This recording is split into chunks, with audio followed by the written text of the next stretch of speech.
नमस्कार, प्रणाम दोस्तों। मैं आपकी किरण भोजपुरी गीत सुनाने जा रही हूँ। आप लोग खूब ढेर से प्यार दुलार दीजिएगा। घेर काली बाबा दरिया हमरे दरिया लागे ना। घेर काली बाबा दरिया हमरे दरिया लागे ना। छाए रात दियरिया हमरे दरिया लागे ना। छाए रात दियरिया हमरे दरिया लागे ना।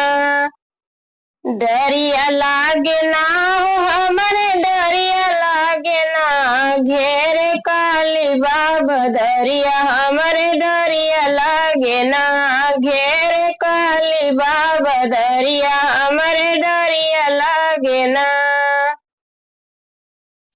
सासु आई गरजत चमकत हम जानी बिजुलिया हमरे डरिया लागे ना। सासु आई गरजत चमकत हम जानी बिजुलिया हमरे डरिया लागे ना। रहली पिया की मायरिया हमरे डरिया लागे ना। रहली पिया की मायरिया हमरे डरिया लागे ना।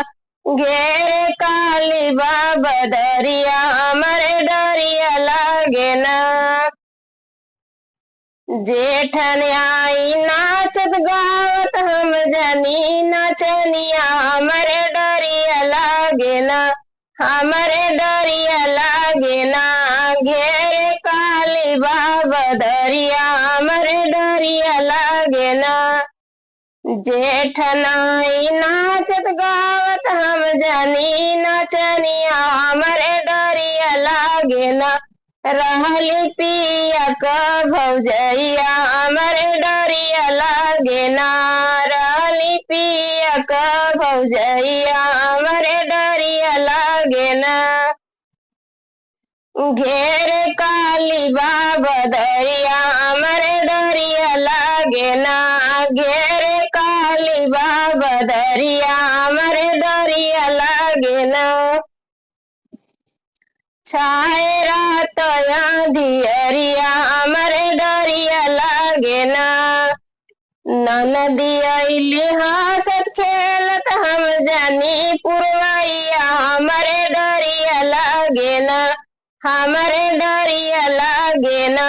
रहली पिया का बहिनिया हमरे डरिया लागे ना। रहनी पिया का बहिनिया हमरे डरिया लागे ना। घेर काली बाबा दरिया हमरे डरिया लागे ना। छाए रात दियरिया हमरे डरिया लागे ना। छाए रात दियरिया हमरे डरिया लागे ना।